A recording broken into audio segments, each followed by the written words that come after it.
الواسعة ويا باب نجاة الأمة يا روحي وأرواح العالمين لك الفداء وأقل الفداء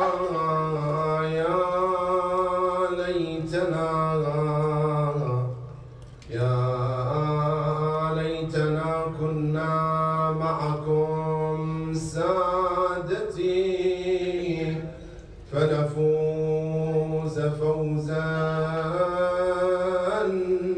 عظيما. صلوا على محمد وآل محمد. بسم الله الرحمن الرحيم. الحمد لله رب العالمين. الحمد لله الذي هدانا لهذا وما كنا لنهتدي لولا أن هدانا الله. الحمد لله على نعمة الإسلام وكفى بها نعمة. الحمد لله على منة الولاية وكفى بها منة. وأشهد أن لا إله إلا الله وحده لا شريك له. وأشهد أن سيدنا وعظيمنا وحبيب قلوبنا النبي المؤيد والرسول المسدد والمصطفى الأمجد والمحمود الأحمد حبيب إله العالمين أبي القاسم محمد صلوات الله وسلامه عليه وعلى أهل بيته الطيبين الطاهرين المعصومين سفن النجاة الأعلام. من ركب سفينتهم نجا ومن تخلف عنها هلك وغرق. ثم أما بعد.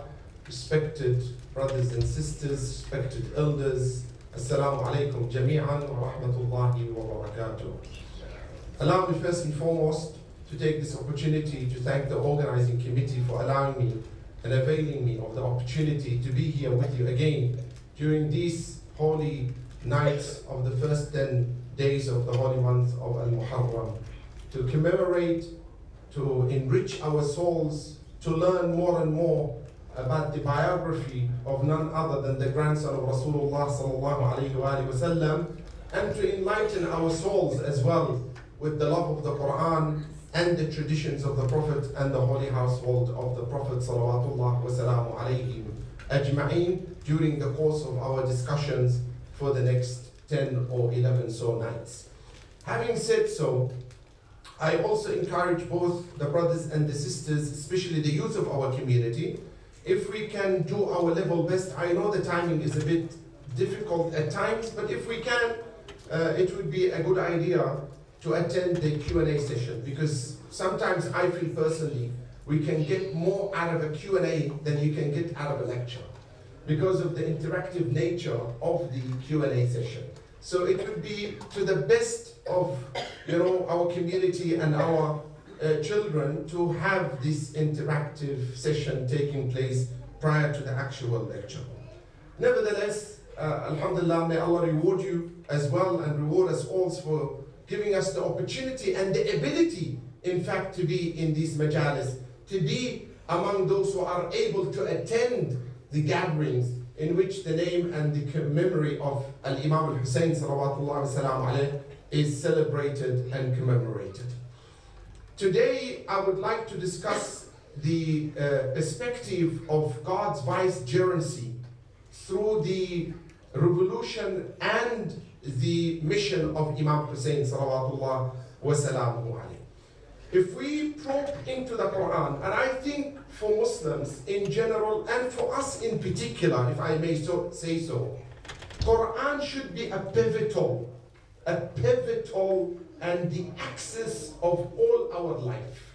Without the Quran, we cannot find the true direction in life. For it is the Prophet ﷺ himself who emphasized on that point when he made sure that he said, I leave two weighty things behind: the book of God, which Allah subhanahu wa ta'ala has stretched from heaven to earth, and Allah subhanahu wa ta'ala has given you this book, has given you this, advice, this robe of His, so that you can learn about what Allah subhanahu wa ta'ala expects from you as His servants. So I'm leaving two weighty things behind: the book of God and surely to be able to further advance ourselves and understand the nature of the Quran and the interpretation of the Quran, you need the proper tools. And these tools are only found within the parameters and the school of Ahlul Bayt, salawatullah wa salam alayhim, in the Imams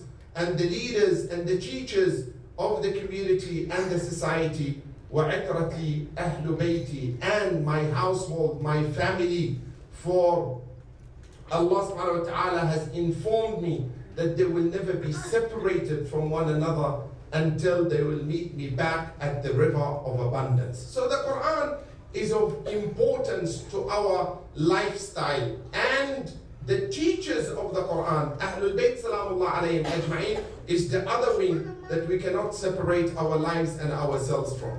Allah subhanahu wa ta'ala in the Quran says, and this is the prelude to my lecture for tonight and hopefully for the next few nights. Allah subhanahu wa ta'ala says in Surah number 7, verse number 11, Bismillah ar-Rahman ar-Rahim, وَلَقَدْ خَلَقْنَاكُمْ ثُمَّ صَوَّرْنَاكُمْ ثُمَّ قُلْنَا لِلْمَلَائِكَةِ اسْجُدُوا لِآدَمَ فَسَجَدُوا إِلَّا إِبْلِيسَ لَمْ يَكُنْ مِنَ السَّاجِدِينَ. What does Allah subhanahu wa ta'ala tell us in Surah A'raf, verse 11? He says, and we have certainly created you, O mankind, and then fashioned you. And then we said to the angels, prostrate to Adam. Here, there is something very interesting in this ayah. Is it that Allah subhanahu wa ta'ala created us first or created Adam first? According to the chronology of the ayah, Allah subhanahu wa ta'ala is speaking about the creation of mankind. Allah subhanahu wa ta'ala says, we have created you. وَلَقَدْ خَلَقْنَاكُمْ ثُمَّ صَوَّرْنَاكُمْ. So we have created you, then fashioned you, and then the command came for the angels to prostrate before Adam. So it seems that Allah subhanahu wa ta'ala had already created mankind. Allah had already had this idea in mind to have a vicegerent and a khalifa in these precincts or on this earth. Another very important feature about earth itself is that the Malaika knew planet earth. قالوا أتجعل فيها. When Allah subhanahu wa ta'ala says, إِنِّي جَاعِلٌ فِي الْأَرْضِ خَلِيفَةً, I will create a vicegerent on earth. The Malaika said, أَتَجْعَلُ فِيهَا. So they were familiar with earth. Earth must have been something of importance also in the scheme of creation that Allah has put forward. Otherwise, the Malaika would have no clue about earth. But it was very familiar to the Malaika because they referred to the same earth as Allah subhanahu wa ta'ala when He said, إِنِّي جَاعِلٌ فِي الْأَرْضِ خَلِيفَةً. So regardless if there is many other earths around the world or around the universe, this earth in particular has a particular significance to itself. What is the significance? That is something we need to probe into. Science needs to tell us. We need to be in touch and in tune with the world that we are living in order to be more familiar with our task that Allah subhanahu wa ta'ala has given us in order to perpetrate or to perpetuate in this planet that we are living under or living in. This is a planet that Allah has put us on, not just in vain. Allah subhanahu wa ta'ala says in the Quran, for example, in another ayah, do you think that your creation was done in vain? This creation is not done in vain. Or it was created for a play. If we wanted to take a play, we would have taken it elsewhere. Allah subhanahu wa ta'ala says. So there has to be a major significance and correlation between the creation of this man or mankind and the planet Earth. Now, is the vicegerency that Allah subhanahu wa ta'ala is talking about in this particular ayah, is it peculiar to Adam alone? Or is it to include the human race or mankind together? So I become God's vicegerent. You become God's vicegerent. And the 1.8 billion people that we share this universe with also become God's vicegerent. However, the way you become God's vicegerent is based on your faith and the principles of your faith. how do you apply the principle of faith in the course of this earth that makes you a person that is closer to Allah, and by default, when you become closer to Allah subhanahu wa ta'ala, you become the perpetrator and the perpetuator of God's plans on earth. Then you become the manifestation of that vicegerent on earth. It depends on how much you are able to understand the principles of your faith and the application of these principles. And we will see further as we speak how this principle of faith shape the human being, shapes his task in this world, shapes the way he goes out and performs what Allah subhanahu wa ta'ala expects from him in this particular world that we are living in. Look how much Allah subhanahu wa ta'ala actually invested in you. We as humans are the creation of Allah. We are the make of Allah subhanahu wa ta'ala. Allah subhanahu wa ta'ala in a Qudsi hadith says, Al-insan sun'ullah. Al-insan sun'ullah. Mal'oonun man hadama. Man is the make of Allah subhanahu wa ta'ala. Allah made him. Cursed is the one that bring his destruction.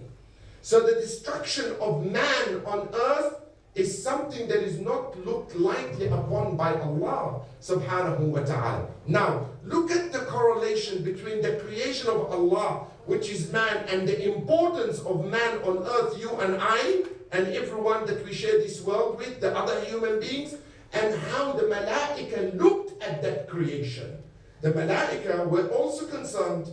They're also concerned due to what? Due to certain observations of either nations that preceded man, or on the basis of certain knowledge that was made available to them, that they came to that conclusion. What did they say to Allah? And rightfully so, right?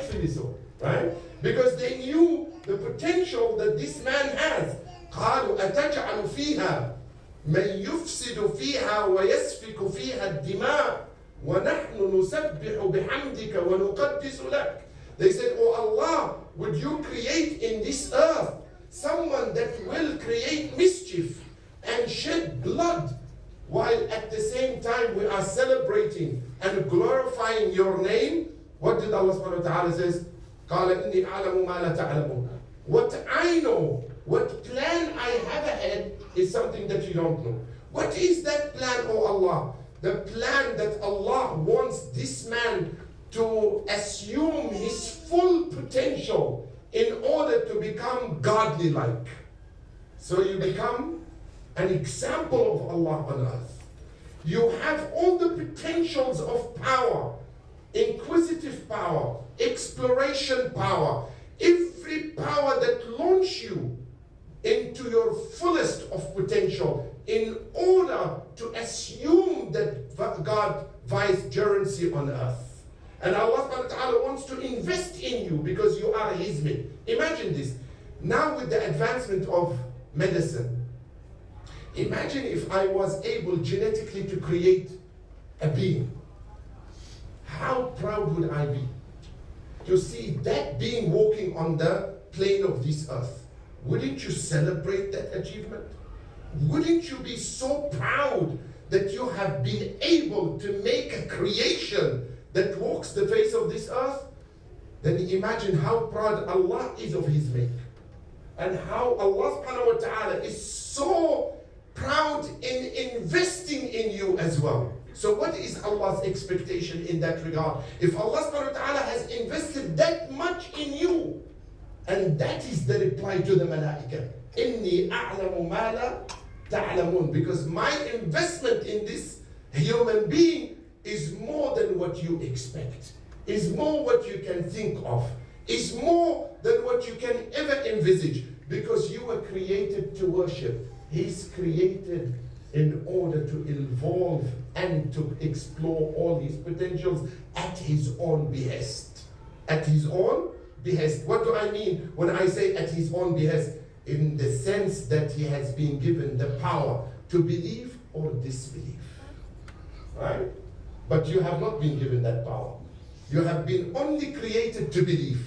You have only been created to worship. But this man that I've created, And this human being that I am invested in, he has the liberty and the choice to believe or to disbelieve. And despite the fact that he is my make and my expectation of him is to be within the folds of what I want, I still give him the liberty not to become part of that plan. In the sense that he is given the right to explore and launch himself and launch his potential in this world in the way he sees fit, to the extent that the believer, or in inverted commas, the so-called believer, and our understanding of what belief system is that the believer thinks that if God wanted to give us wing, he would have done so, right? Yet the non-believer creates those wings. So who is the believer here? You see the point? The non-believer creates the wings. The believer says, if God wanted us to give us wings, he would have given us wings. And there's something wrong in our understanding of what are the principles of faith. The principles of faith are not the ones that restrict you from launching yourself into the horizon. No.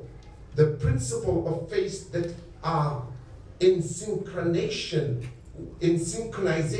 with the vicegerency of Allah that he had intended to mankind is to be you, or for you to assume the ability to create.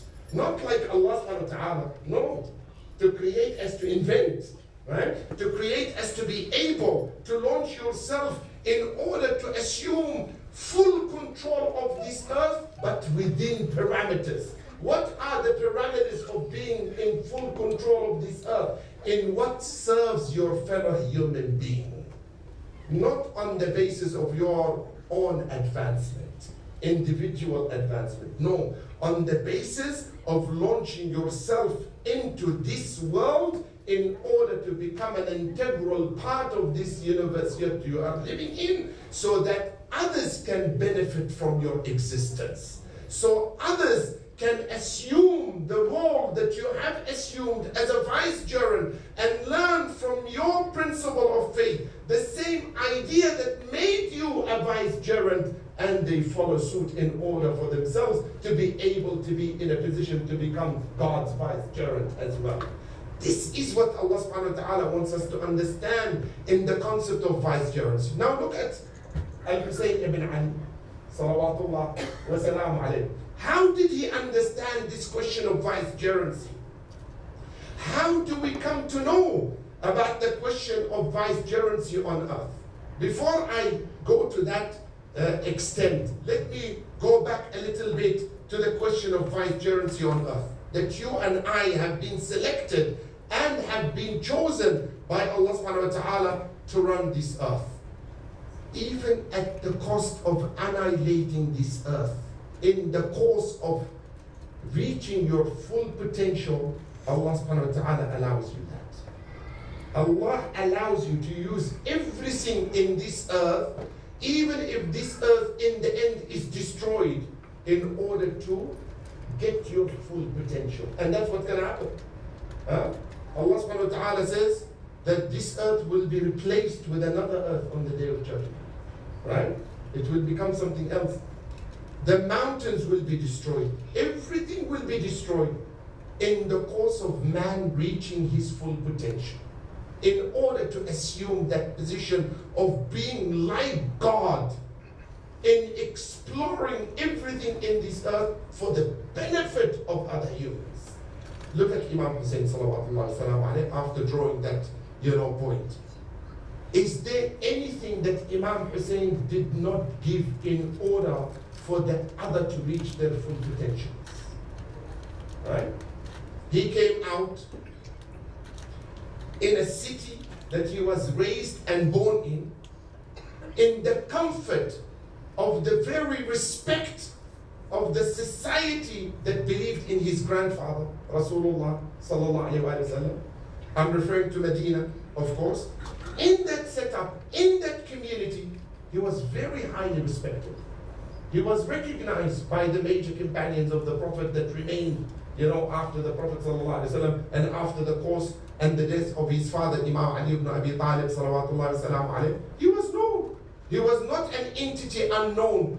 Even he himself, when he begins what we call the challenge to his so-called enemies on the plains of Karbala, salawatullah wa salamu alayh, his approach, his line of speech, he says to them, do you know a grandson to the Prophet other than I?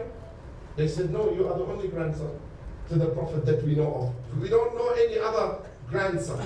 Okay, yet, despite all that setup that he had enjoyed in Medina, he decides to leave Medina.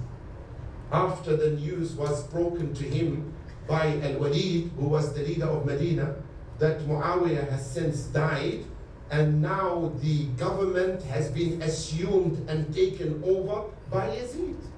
Right? And he is summoned to the palace, and Marwan is there. Al-Walid, the governor of Medina, is there. Marwan is also there. And Al-Walid wants to take the oath of allegiance from Imam Hussain salawatullahi salamu alayh for Yazid. He says, don't you see it's befitting, it's more befitting that I give my allegiance tomorrow in front of the people? It's a better option. Let's have an open, transparent transaction where people are summoned and called to this news that you've just told me about, that Muawiyah has passed away and now the reign of power is in the hands of Yazid. Look what happens. Look what the Malaika predicted happens when you lose the scope and the reason for your existence. What does Marwan say to Al-Walid? He says, if you don't behead him now, you will lose him. And the consequences of losing him, we will have to pay for it. He knows. He knows that Hussein will not give his bay'ah behind closed doors. He will not be the man that will be compromising on the basis of his faith for the sake of a worldly gain. But the other paradigm which the Malaika spoke about or predicted, أَتَجْعَلُ فِيهَا مَنْ يُفْسِدُ فِيهَا وَيَسْفِكُ الدِّمَاءِ وَنَحْنُ نُسَبِّحُ بِحَمْدِكَ وَنُقَدِّسُ لَكَ. Why? Because these people will stop at no limits in the annihilation of other human beings. In the course of their own advancement, in the course of their own interest, they will stop at nothing to destroy fellow human beings. And that is the example of Al-Walid and Marwan. He says, don't let him go. Otherwise, you will lose him. So the Imam then faces Marwan. And he says, this affair is neither in your hand or his hand. Neither of you can behead me. You know? Our affairs are in the hands of Allah subhanahu wa ta'ala. When the time comes for that, it will come. But today you will not be able to do it.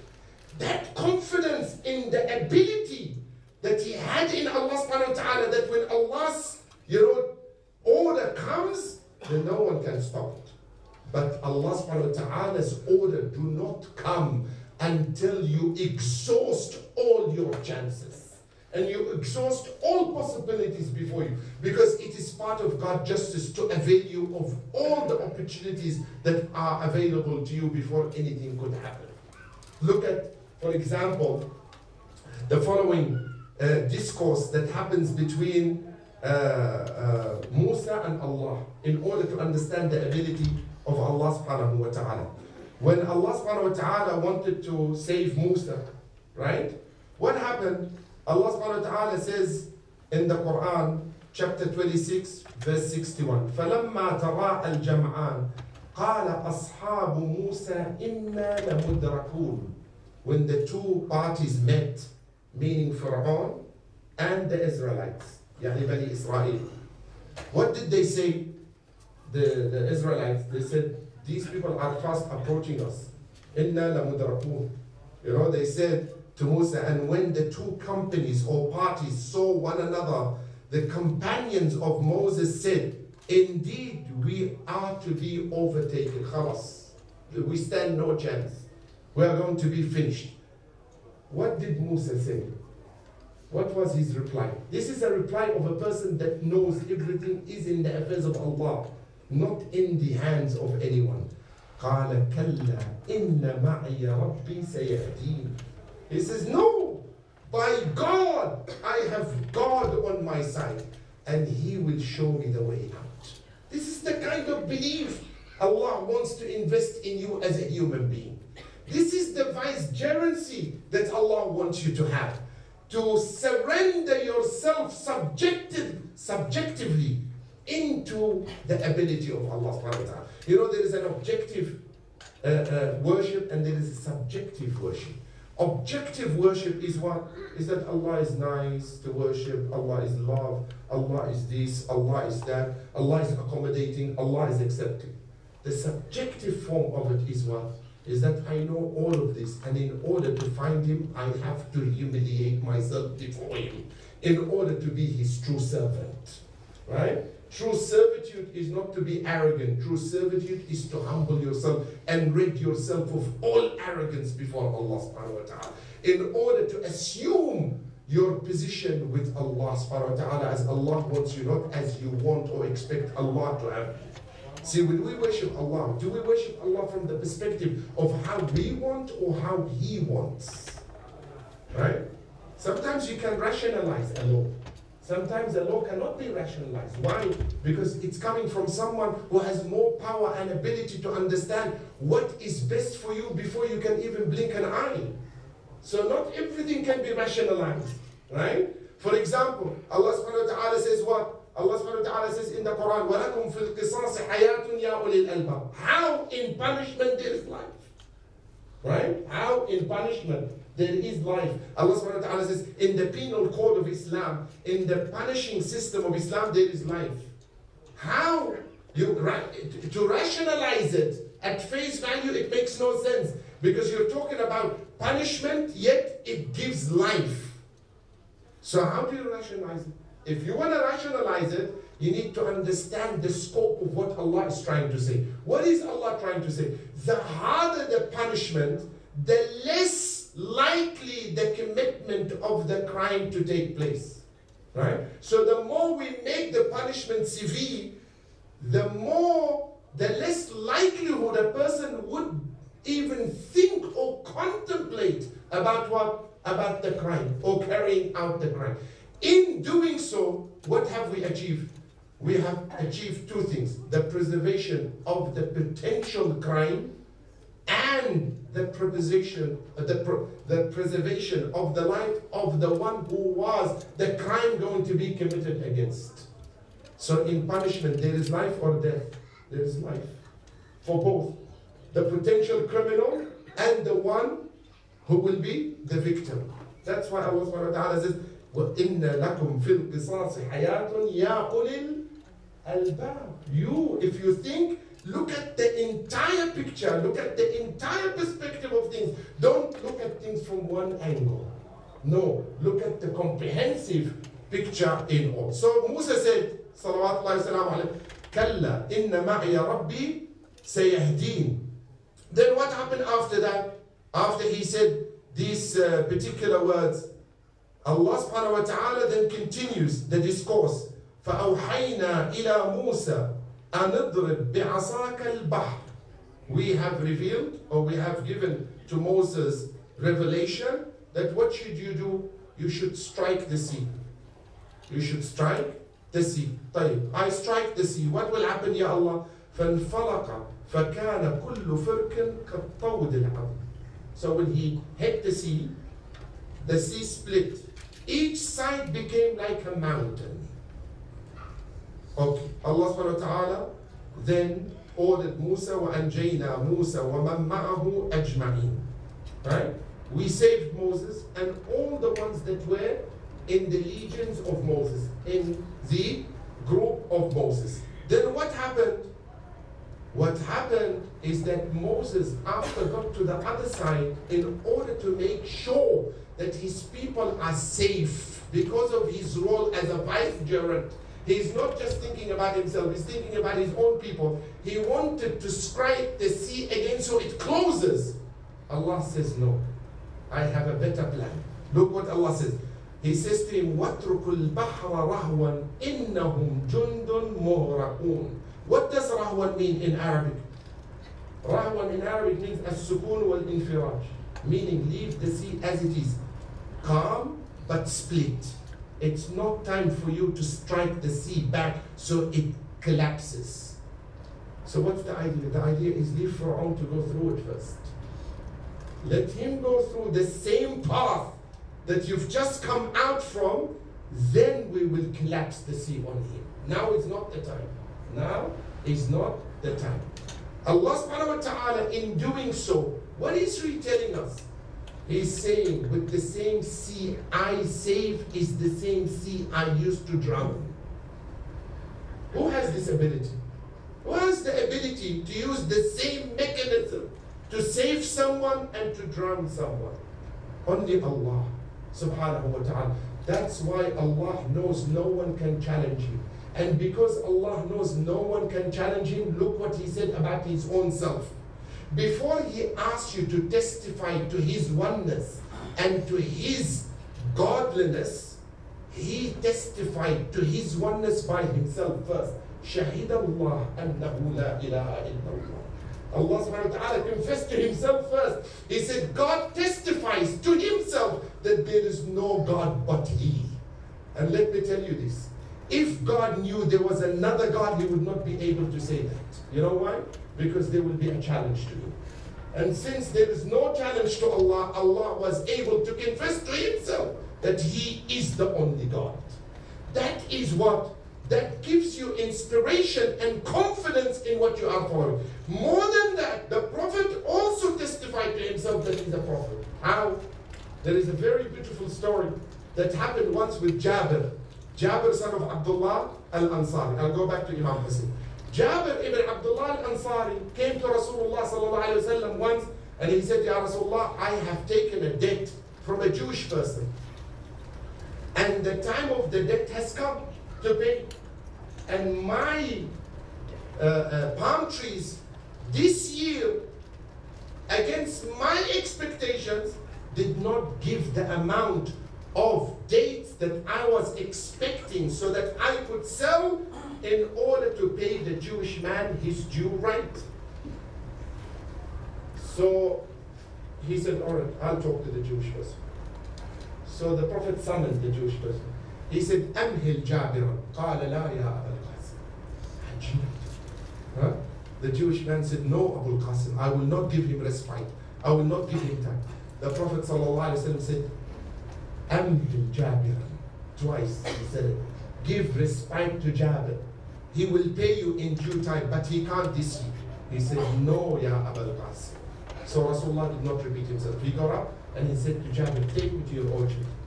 Take me to your place. So he took him. He said, where is your arish? Arish means what?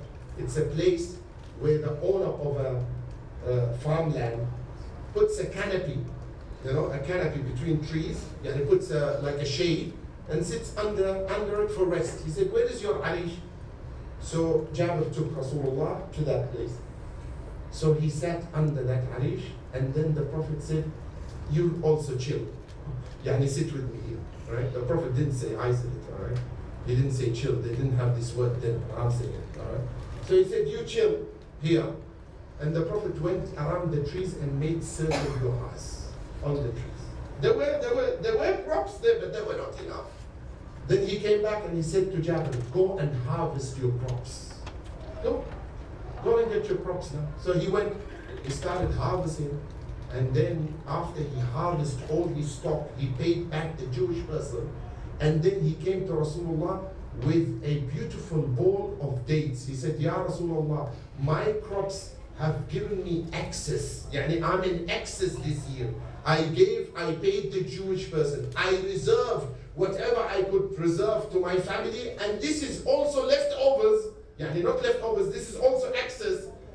So look what Rasulullah did. He smiled. And you know what he said? What do you expect the Prophet would say at this moment? He said, أشهد وأعلم أني رسول الله. He said, I bear witness and I know I'm the Prophet of God. If the Prophet didn't know he was the Prophet of God, he would witness to himself that he is the Prophet of God. This is for you and me to gain confidence in this faith that we have, that Allah has given us, that Allah has invested in you And that's why nothing to Abi Abdullah Hussain was too much to sacrifice on the day of Ashura. What is it to Imam Hussain sallallahu alayhi wa sallam or salawatullahi sallam to hold back? Why do you think Imam Al-Hussain ibn Ali did not hold back? Let's examine the vicegerency in the light of Hussain ibn Ali salawatullahi wa sallam. Firstly, Hussain ibn Ali was confident that he is a vicegerent from Allah subhanahu wa ta'ala or not? Yes. Why? Because the way he left Medina and the way he went to Mecca. Now tell me one thing. Someone who is confident about his faith and confident about his role in the preservation of that faith, according to a layman like me, according to my own judgment, if I was on that date, would I leave Mecca on the 8th day of Dhul Hajj? A question that a person must ask himself. The 8th day of Dhul Hajj marks what? Marks the commencement of what? Of Hajj. 8th Dhul Hajj, Yawm al-Tarwiyah, is the day people prepare to begin or commence the season of Hajj. In fact, it is recommended to go to Mina on the 8th day first, and then from Mina you go to Arafah, and then you stay in Arafah until after sunset, and then you begin your exodus towards Muzdalifah, and then the following day after Fajr, you can go down and you start the throwing of the Jamarat in Mina again. It starts on the 8th. What does Al-Hussain ibn Ali salawatullahi salam alayhi does? He gets the news. He gets the news. Look at the way Ahlul Bayt think and how they correlate the vicegerency of Allah in the way they plan and do things. He gets the news that Yazid has commissioned a group of people and had summoned them to kill Al-Hussain ibn Ali وَلَوْ كَانَ مُتَعَلِّقًا بِأَسْتَارِ الْكَعْبَةِ. Allah. He gives an order for his henchmen to kill Imam Hussain even if he's hanging to the drapes or to the curtain that is placed on top of the Kaaba. What does that mean? What does that mean? It means to create chaos on that day, number one. To create disharmony among the pilgrims. Number three, to make the blood of Imam Hussain easily unrecognized in the commotion of what is happening. Because no one will be, paying attention. People are busy what? Preparing for Hajj.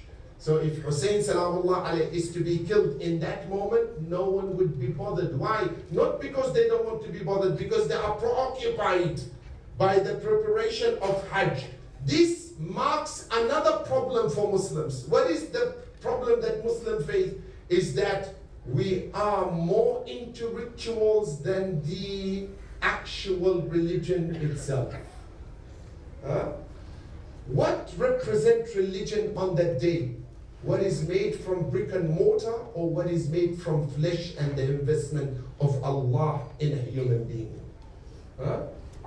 We are worried more about circumambulating the Kaaba, which is brick and mortars, and we are not concerned about the life of an individual that Allah has invested His whole universe in. That's the problem we face. Is it rituals versus the human being, or the human being versus the rituals? Or, better put, using the rituals in order to enhance the human being. Because without the enhancement of the human being, what is the use of these rituals? You think Allah subhanahu wa ta'ala, His kingdom will be actually increased if I pray 2 rak'at salah? Or if I do 1,000 rak'ah of salah in Layali al-Qadr, you think Allah wants this 1,000 rak'ah salah? This is individually based. This is to promote your own individual gain for akhirah. But that 1,000 rak'ah, if it is invested in saving a human being, what would you give priority to? I will tell you, if you don't understand your role as a vicegerent, you will invest in the 1,000 rak'ah at the behest of saving a life. And that is the death of humanity. That is the death of the mission of Islam. That's the death of what Allah subhanahu wa ta'ala expects from us as a human being. Because He did not invest in you in order to pray for Him 2 rak'at of salah. He invested in you in order to preserve that human that He invested in the first place. Right? Isn't it Allah subhanahu wa ta'ala who said in the Quran, وَمَنْ أَحْيَاهَا فَكَأَنَّمَا أَحْيَا النَّاسَ جَمِيعًا. The one that saves one soul. And the saving of that soul is not literally just the saving of that soul from death. No. Saving the soul of that human being in every walk of life. Saving him from poverty. Saving him from losing respect. Saving him from being diminished under the subjugation of racial abuse and disharmony between races that live in this world, or what this world is heading towards. Isn't it Allah subhanahu wa ta'ala who said in the Quran, وَكَذَلِكَ جَعَلْنَاكُمْ شُعُوبًا وَقَبَائِلَ لِتَعَارَفُوا إِنَّ أَكْرَمَكُمْ عِنْدَ اللَّهِ هُوَ أَفْغَانِيكُمْ Pakistanikum, Hindikum. No. He said, إِنَّ أَكْرَمَكُمْ عِنْدَ اللَّهِ أَتْقَاكُمْ. Allah made you into nations and tribes. Why did He make you into nations and tribes? Not to be at each other's loggerheads. No, He made you into nations and tribes. The purpose of it, so that you can come to know one another. And by knowing one another, we can grow with one another. لِتَعَارَفُوا. So that you can come and probe into each other's. Ali ibn Abi Talib, salawatullahi wa salamu alayhi, what does he say? He says, مَنْ شَاوَرَ النَّاسِ شَارَكَهُمْ فِي عُقُولِهِمْ. The one who learns from others, the one that probes into the mind and the intellect of others, what does he achieve in doing so? He will add part of their intelligence to his intelligence. So you grow as a human being. You become a better human being. You will be able to assume the role of vicegerency on this earth. You do not become a self-centered individual, right? Who is concerned only about himself. No, you are concerned about the entire human race. And that's what Imam Hussain did. He went to the plains of Karbala. He left Mecca. He left the ritual. Not because he didn't believe in the ritual, no. He is the preserver of the laws of Allah subhanahu wa ta'ala. But he knew that if he stayed there, the plan that he was created for will go in vain. And that plan has to be manifested on the plains of Karbala. What is the plan?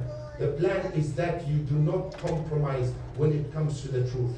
You do not put yourself first when it comes to saving others, when you have the means and the ability to do so. And that's why we say that had it not been for Karbala, for the Taf, for the death of Imam Hussain, for the sacrifice, life would not have breathed again into the human race as we see it now, and Islam itself would not have remained intact. Islam itself would not have remained intact in the manner and in the way Allah intended it to remain after the Prophet ﷺ. It was only at the behest of the movement of Imam Hussain ﷺ that he went out in that fashion. That he went out in order to show the world, to show humanity, generation that will come after him, that take and pay heed to the lessons of integrity, to the values of humanity, to the values of sacrificing oneself to enrich the life of others, to breathe life into others in order to advance the other, even if it means at your own cost, even if it means at your own comfort, even if it means at your own loss. But in that loss is the gain of others, then it is worth it. Because you will be remembered after you go, not on how of an individual you were, but how communal you were. How much effect you left on the community, not how much you gained as an individual. This is the vicegerency of Allah. This is what Imam Hussain understood that Allah wanted from his placement on this earth and from his mission on earth. The preservation of the principles of faith on the basis of the advancement of the human race, not on the advancement of the individual. And that's why we see he stopped at nothing, salawatullah wa salamu alayhi. Nothing whatsoever did he stop at. Was it his 6-month-old baby? He gave for the sake of Allah. Was it his own children? He gave for the sake of Allah. Ali al-Akbar, Ali al-Asghar. His brothers, Abu al-Fadl al-Abbas, Ja'far, Abdullah, Usman, all sacrificed. His companions, 72 of them were born. 18 members of Ahlul Bayt, Imam al-Sadiq or Imam al-Rida, salawatullah wa salamu alayhi, 18 members of my family were slaughtered on the day of Karbala. لَيْسَ لَهُمْ عَلَى الْأَرْضِ مِنْ شَبِيهٍ. 18 members of the household of the Prophet. No one on the face of earth was equal to them. They were all sacrificed. And look at the way Imam al-Hujjah, Ajalullah Ta'ala Farajahu Sharif, does his own majlis to his own grandfather, Imam Hussain, salawatullah wa salamu alayhi. In the dua that he makes when he gives his salutation to his grandfather, في دعاء ليلة الجمعة للإمام الحجة صلوات الله وسلامه عليه أو يوم الجمعة. Look at the way that he addresses these people, the way he addresses the Imam salawatullah wa salamuhu alayhi. He says, Assalamu ala al-abdan al-saliba, Assalamu ala al-'itrat al-qariba, peace be upon the bodies that have been slaved or ripped away from the cloth. Assalamu ala al-'itrat al-qariba, peace be upon this family that was so dear and close. Assalamu ala al-mujaddalin fil falawat, peace be upon those who lay slain on the plain desert. Assalamu ala al-nazi'ina 'anil awtan, peace be upon those who have been driven away from their homeland. Assalamu ala al-madfunina bila akfan, peace be upon those who were buried without any shroud. Assalamu ala al-ru'us al-mufarraqati 'an al-abdan, peace be upon those heads who have been severed from their bodies. Look, brothers and sisters, normally when we give salams to the Imams, we don't give salams to their parts. We don't give salam to their body parts, except in the case of Imam Hussain, salawatullah wa salamu alayhi. When Imam al-Hujjah, salawatullah wa salamu alayhi, gives his salutation upon his grandfather, look what he says to him. Assalamu ala al-shayb al-khadib, peace be on the grey hair that has been discolored by the dyeing of the blood. Assalamu ala al-badan al-salim, peace be upon the body that has been paraded and laid without clothes. Assalamu ala al-khadd al-tarib, peace be upon the cheeks of Abi Abdullah that lay on the sand of Karbala.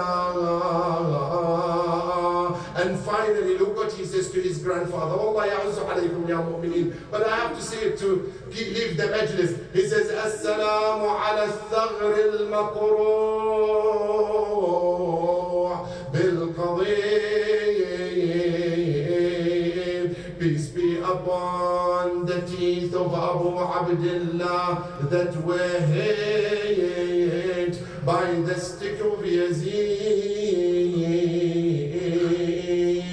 Then he appeals to his grandfather. He said, if only I was able to be with you. And we repeat the same thing and we say the same to Abi Abdullah salawatullah wa salamu alayh when he said, فَلَئِنْ أَخَّرَتْنِ الدُّهُورُ وَعَاقَنِي عَنْ نَصْرِكَ الْمَقْدُورُ وَلَمْ أَكُنْ لِمَنْ حَارَبَكَ مُحَارِبًا وَلِمَنْ نَصَبَ لَكَ الْعَدَاوَةِ نَاصِبًا فَلَأَنْدُبَنَّكَ صَبَاحًا وَمَسَاءً وَلَأَبْكِيَنَّ عَلَيْكَ بَدَلَ الدُّمُوعِ دَمًا.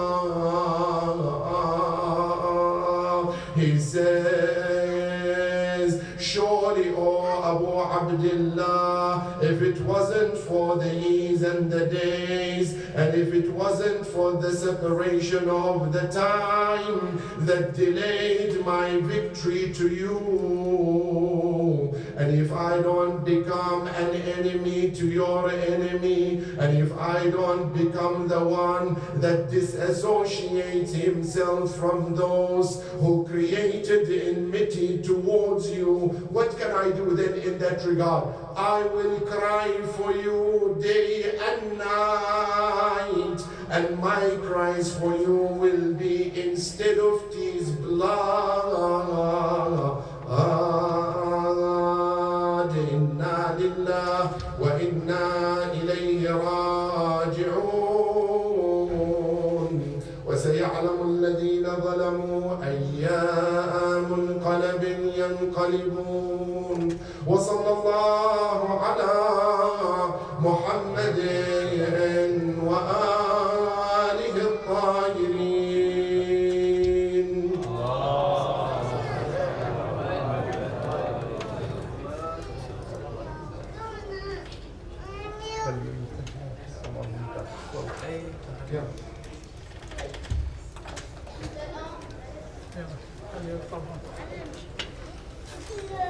Finish. بسم الله الرحمن الرحيم.